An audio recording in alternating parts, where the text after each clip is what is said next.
کہ تہجد کی پابندی نہ ہونا ایک بہت بڑی مصیبت ہے۔ اللہ تعالیٰ اپنے پیارے حبیب صلی اللہ علیہ وسلم کو فرماتے ہیں وَمِنَ اللَّيْلِ فَتَہَجَّدْ بِهِ نَافِلَةً لَكَ، اے میرے محبوب رات کو تہجد ادا کیجئے، عَسَىٰ أَن يَبْعَثَكَ رَبُّكَ مَقَامًا مَحْمُودًا، ہو سکتا ہے اللہ آپ کو مقام محمود عطا فرمائے۔ تو جیسے نبی علیہ السلام کو تہجد سے مقام محمود ملنے کی بشارت ملی، امتی کو تہجد کی پابندی سے اللہ کا قرب ملنے کی بشارت ہے۔ ایک بات ذہن میں رکھیے کہ تہجد کے وقت میں فرشتے ان بندوں کی فہرست بناتے ہیں جو اللہ سے محبت کرنے والے ہیں۔ اب اگر ایک دن تہجد مس ہو گئی تو لسٹ میں سے نام نکل گیا، پھر دوسرے دن مس ہو گئی تو پھر نام نکل گیا۔ اگر 10 مرتبہ مہینے میں نام نکل جائے تو اس کا مطلب ہے کہ اللہ کے چاہنے والوں کی فہرست میں ان کا نام ہی شامل نہیں ہوگا۔ اس لیے عام لوگوں کے اوپر تہجد لازم نہیں ہے، لیکن جو سالک ہوں اور اللہ سے محبت چاہنے کے طالب ہوں ان کے لیے تہجد بہت ضروری ہے۔ اور تہجد پڑھنا کوئی مشکل کام بھی نہیں۔ کون کہتا ہے کہ آپ آدھی رات سے تہجد پڑھیں؟ عادت بنائیں کہ اذان ہونے سے آدھا گھنٹہ پہلے اٹھنا کی عادت بن جائے۔ فرض کرو اذان ہوتی ہے 4:45 پہ، تو آدھا گھنٹہ پہلے اٹھیں اور 15 منٹ میں وضو کر لیں۔ اور اگر کسی کو واش روم میں زیادہ وقت لگتا ہے تو وہ اتنا پہلے اٹھ لے، کیونکہ بعض لوگ نوجوان جو ہیں وہ بیت الخلاء میں زیادہ ٹائم لگاتے ہیں۔ بیت الخلاء میں جا کے ایسے بیٹھتے ہیں جیسے بیت الخالہ ہوتی ہے۔ تو 15 منٹ میں وضو کر کے جو آخری 15 منٹ ہیں بس اس میں 4 رکعت ہلکے پڑھ لیں۔ پہلی 2 رکعت قل یا ایھا الکافرون اور قل واللہ احد کے ساتھ، اور دوسری 2 رکعت جتنا اللہ توفیق عطا فرمائے، سورہ یاسین شریف پڑھیں اور سورتیں پڑھیں جو یاد ہیں۔ بس یہی تہجد ہے۔ آج کے دور میں جو بندہ یہ عمل کر لے گا تہجد ہو جائے گی۔ پھر اس کے بعد فجر کا وقت ہو جائے گا تو فجر پڑھیں اور باقی معمولات فجر کے بعد کریں۔ اگر آپ کہتے ہیں جی نیند پوری نہیں ہوئی تو فجر کے بعد پھر سو جائیں۔ پہلے دور میں تہجد بین النومین ہوتی تھی اور آج کے دور میں فجر بین النومین ہوتی ہے۔ لیکن تہجد کی بہرحال پابندی ہونی چاہیے، حاضری لوگ نہیں چاہیے۔ ہمارے حضرت فرمایا کرتے تھے مزدور سارا دن مزدوری کرتا ہے، جب شام کو اجرت ملنے کا وقت ہوتا ہے تو اس وقت وہ حاضر ہوتا ہے، غیر حاضر نہیں ہوتا۔ اسی طرح سالک کو تہجد کے وقت روزینہ ملتا ہے اللہ کی طرف سے، تو وہ کیسے اس وقت سویا ہوا ہو سکتا ہے؟ جنید بغدادی رحمۃ اللہ فرمایا کرتے تھے کہ سب کا شکر آمات اڑ گئے، آخری رات کے چند نفل کام آ گئے۔ تو یہ آخری رات کے چند نفل جو ہیں یہ انتہائی ضروری ہیں۔ اللہ تعالیٰ ہمیں باقاعدگی کے ساتھ تہجد پڑھنے کی توفیق عطا فرمائے۔ جو تہجد میں رکاوٹیں ہیں ان میں سب سے پہلی ہے بد نظری، اور دوسرا ہے ایسی چیزیں کھانا بازار کی کہ جن میں حلال حرام کی ملاوٹ ہو، تو اس سے پھر انسان تہجد سے محروم ہو جاتا ہے۔ حدیث مبارکہ میں ہے جب رات آتی ہے تو 3 طرح کے لوگ ہوتے ہیں، 3 طرح کی جماعتیں ہوتی ہیں۔ ایک وہ فرشتے، ایک وہ لوگ کہ اللہ تعالیٰ اپنے فرشتوں کو حکم فرماتے ہیں کہ دیکھو یہ میرے محبوب لوگوں کے اٹھنے کا وقت ہے، جاؤ اور ان کو پر مار کے جگا دو۔ تو فرشتے آ کے پر مار کے جگا دیتے ہیں، خود بخود آنکھ کھل جاتی ہے۔ میاں محمد بخش رحمۃ اللہ فرماتے ہیں رات پوے تے بے دردانو مٹھی نیندر آوے، رات پوے تے بے دردانو مٹھی نیندر آوے، درد مندانو یاد سجن دی ستیں آن جگاوے۔ اور جو درد مند ہوتے ہیں ان کو سجن کی یاد سوتے کو جا کے جگا دیتی ہے۔ تو اللہ کرے کہ ہم بھی ان لوگوں میں شامل ہوں کہ جن کو محبوب کی یاد سوتے میں آ کے جگا دیتی ہے۔ اور دوسرے گروہ کے لوگ ہوتے ہیں، یہ اللہ کے مقربین ہوتے ہیں۔ اللہ فرشتوں کو فرماتے ہیں دیکھو یہ میرے محبوب لوگ ہیں، دین کا کام کرنے والے تھکے ہوئے ہیں، آرام کر رہے ہیں، جا کے ان کی کروٹ بدل دو۔ یہ چاہیں گے تو سو جائیں گے اور چاہیں گے تو یہ کھڑے ہو کے نماز پڑھیں گے۔ میں ان کے سونے پہ بھی راضی، میں ان کے جاگنے پہ بھی راضی۔ یہ ایسا ہی ہے کہ جیسے کوئی کاریگر آئے اور اس کا ہتھیار جو ہے وہ ٹھیک کرنے کی ضرورت پڑ جائے تو وہ اپنے مزدوری کے وقت میں اپنے ہتھیار کو ٹھیک کرتا ہے اور اس کی مزدوری کاٹی نہیں جاتی کہ اتنا وقت آپ نے کام نہیں کیا، بھئی وہ چیز اس میں شامل ہوتی ہے۔ اسی طرح جو لوگ دین کا کام کرنے والے ہیں تو وہ بھی ایسے ہی کریں کہ دین کا کام کریں اور اللہ تعالیٰ ان کے جاگنے پہ بھی راضی، ان کے سونے پہ بھی راضی۔ پھر تیسرا گروہ ہوتا ہے، اللہ تعالیٰ اپنے فرشتوں کو حکم فرماتے ہیں کہ جاؤ یہ وہ میرے بندے ہیں جن کو میں پسند ہی نہیں کرتا، تم جا کے پہرا دو کہیں یہ نہ اٹھ جائیں، میں ان کی شکل ہی دیکھنا پسند نہیں کرتا۔ تو اس لیے اگر تہجد قضا ہوتی ہے تو آپ دل میں یہ سوچیں کہ اللہ تعالیٰ میری شکل دیکھنا ہی پسند نہیں کرتے، اور کوشش کریں کہ باقاعدگی کے ساتھ اہتمام کے ساتھ تہجد پڑھیں۔ وہ چند لمحے تو 24 گھنٹے کا نچوڑ ہوتا ہے۔ اللہ تعالیٰ ہمیں ان معمولات کی پابندی کرنے کی توفیق عطا فرمائے اور ہماری تمام غلطیوں کوتاہیوں کو اپنے فضل سے معاف فرما دے۔ عبداللہ ذوالبجدین رضی اللہ تعالیٰ نام عبداللہ تھا، مگر مدینہ طیبہ سے تھوڑے سے فاصلے پر ایک بستی میں رہتے تھے۔ والد فوت ہو گئے تھے تو چچا ان کی کفالت کرتے تھے، اور چچا نے ان کو بڑے محبت سے رکھا تھا، کھانا بھی اچھا دیتا تھا اور بہترین لباس دیتا۔ عبداللہ شکل کا بھی بہت خوبصورت تھا، پھر اس کے اوپر جب قیمتی اور خوبصورت لباس پہنتا تو اس کی جوانی کو دیکھ کے، اس کی پرسنالٹی کو دیکھ کے لوگ حیران ہوتے تھے۔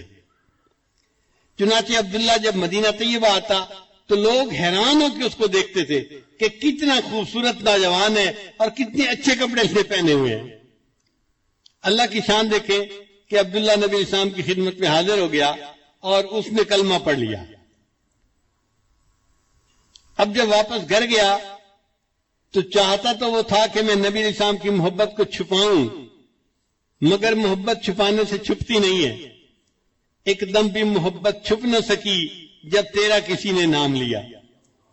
اس کے چچا نبی علیہ السلام کا نام لیتے یا والدہ لیتی تو عبداللہ ذرا ادھر دیکھتا، توجہ سے بات سنتا، تو گھر والوں نے فگر آؤٹ کر لیا کہ اس کے اندر کوئی نہ کوئی تبدیلی آئی ہے۔ چنانچہ چچا نے ایک دن اس کو بٹھا کر پوچھا، عبداللہ سچ سچ بتاؤ کیا تم مسلمان بن گئے ہو؟ تو عبداللہ رضی اللہ عنہ نے بتا دیا، ہاں میں نے کلمہ پڑھا ہے، میں مسلمان ہو گیا ہوں۔ چچا کو بڑا غصہ آیا، اس نے کہا کہ میں اتنا پیسہ خرچ کرتا ہوں، تمہیں بہترین غذا دیتا ہوں، تمہیں کھانا دیتا ہوں، لباس دیتا ہوں، اور تو ایسا نمک حرام کہ ہم اپنے ماں باپ کے دین پہ جمے ہوئے ہیں، تو ہمارے دین کو چھوڑ کے چلا گیا۔ اگر ایسا ہے تو میں تمہیں پھر اس گھر میں رہنے کی اجازت نہیں دے سکتا، میں نکال دوں گا۔ عبداللہ نے کہا نکال دے، میں چلا جاؤں گا۔ چچا کو اور غصہ آیا، اس نے تو پٹائی کی پہلے، جب ٹکا کے مار لیا نا اور اس کا غصہ تھوڑا ٹھنڈا ہوا تو اس نے کیا کیا کہ عبداللہ کے جسم پہ جو لباس تھا نا، پورا لباس کاٹ کے اتار دیا۔ یہ لباس میں تجھے سلوا کے دیا تھا، اب یہ لباس میں اتارتا ہوں۔ چنانچہ بالکل جیسے چھوٹا بچہ بالکل برہنہ ہوتا ہے، عبداللہ کو اس طرح برہنہ حالت میں اس نے اپنے گھر سے دھکا دے دیا۔ اب جوان عمر بیٹا جب اس طرح برہنگی کی حالت میں گھر سے باہر نکلا تو ماں کچھ کر تو سکتی نہیں تھی۔ اس نے کیا کیا کہ ایک چادر تھی جو اپنے سر پہ عورتیں بڑی چادر لیتی ہیں، اس نے وہ چادر گلی میں ڈال دی کہ میرا بیٹا کم از کم میری چادر سے اپنے سطر کو تو چھپا لے گا۔ عبداللہ نے اس چادر کے 2 ٹکڑے کر دیے، ایک ٹکڑا تہبند کی طرح باندھ لیا اور دوسرا ٹکڑا جیسے سردیوں میں گرم چادر لپیٹتے ہیں اپنے اوپر لپیٹ لیا. پھر عبداللہ سوچنے لگا میں کہاں جاؤں؟ تو دل نے کہا کہ جن کی خاطر یہ سب کچھ میرے ساتھ پیش آیا ہے اب مجھے انہی کے پاس جانا ہے. چنانچہ عبداللہ رضی اللہ تعالیٰ عنہ مدینہ طیبہ آئے. فجر کے بعد کا وقت ہے. نبی علیہ السلام مسجد میں تشریف فرمائے اور صحابہ سے گفتگو فرما رہے ہیں. اللہ کے حبیب صلی اللہ علیہ وسلم نے دور سے عبداللہ کو آتے ہوئے دیکھا تو محبوب صلی اللہ علیہ وسلم نے پہچان لیا یہ وہی نوجوان تھا جو اتنے خوبصورت لباس پہنتا تھا, لوگ اس کی طرف آنکھ اٹھا کے دیکھتے تھے. آج 2 چادروں میں لپٹا ہوا آ رہا ہے. دونوں جہاں کسی کی محبت میں ہار کے وہ آ رہا ہے کوئی شب غم گزار کے.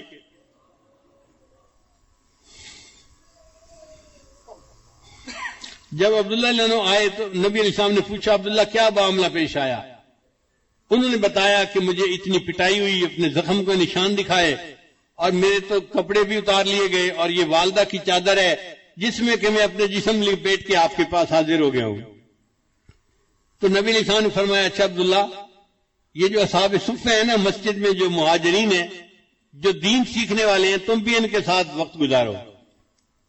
چنانچہ عبداللہ رضی اللہ عنہ نے اصحاب صفہ کے ساتھ بیٹھنا اٹھنا شروع کر دیا. اب چونکہ بڑی قربانی دے کے آئے تھے نا تو ان کے اندر اللہ کی محبت کا جذبہ تھا. حدیث میں آتا ہے یہ کبھی کبھی مسجد نبی کے گیٹ پہ نا زور سے اللہ اللہ اللہ یہ الفاظ کہتے تھے. حضرت عمر عنہ کی طبیعت میں نظم و نسق بہت زیادہ تھا. ایک دفعہ انہوں نے ایسا کرتے ہوئے دیکھا تو انہوں نے ڈانٹ پھرائی عبداللہ تمیز سے کام لو, کیا ایسی باتیں کر رہے ہو, چلاؤ مت, آواز نیچی رکھو. نبی علیہ السلام کو پتا چلا تو نبی علیہ السلام نے حضرت عمر عنہ کو بلایا, فرمایا عمر عبداللہ کو کچھ نہ کہنا, یہ جو کرتے ہیں اللہ کی محبت میں ڈوب کے کرتا ہے. تھوڑے عرصے کے بعد نبی علیہ الصلوۃ والسلام کو ایک غزوہ کے لیے نکلنے کی ضرورت پیش آئی تو حضرت عبداللہ ذوالوجہین رضی اللہ عنہ بھی ساتھ تھے. کچھ سفر طے ہو گیا, ایک جگہ پر قیام ہوا. وہ جگہ بڑی سرسبز تھی اور موسم میں ذرا خنکی تھی, ٹھنڈ تھی. حضرت عبداللہ رضی اللہ عنہ کو بخار ہو گیا. اللہ کے حبیب صلی اللہ علیہ وسلم کو جب پتا چلا کہ عبداللہ رضی اللہ عنہ کو بخار ہو گیا ہے تو نبی علیہ السلام نے ارادہ کیا کہ میں ان کی تباہ پرسی کے لیے جاتا ہوں. چنانچہ ابو بکر عمر عثمان یہ سب ساتھ ہیں اور نبی علیہ السلام عبداللہ عنہ کی تیمارداری کے لیے آئے.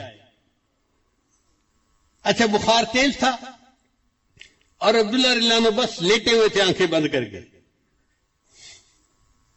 نبی علیہ السلام نے جب انہیں دیکھا تو میرے آقا کو یاد آ گیا یہ نوجوان کتنی نعمتوں کی زندگی گزار رہا تھا, اس نے اللہ کی خاطر اس جو ہے وہ تکلیف کو برداشت کیا. تو محبوب صلی اللہ علیہ وسلم اس کے قریب آ کر بیٹھے اور اس کے سر کے نیچے سے سرہانے کو ہٹا دیا اور اس کا سر اپنی گود مبارک میں رکھ لیا. یہ عبداللہ عنہ وہ صحابی ہیں جن کو اس حال میں موت آئی کہ ان کی نگاہیں نبی علیہ السلام کے چہرے انور پر جمی ہوئی تھیں اور ان کا سر نبی علیہ السلام کی گود مبارک میں تھا. انہوں نے آخری سانس لیا اور ان کی اوپر پرواز کر گئی. آقا تیری معراج کہ تو لوح و قلم تک پہنچا, تیری معراج کہ تو لوح و قلم تک پہنچا اور میری معراج کہ میں تیرے قدم تک پہنچا.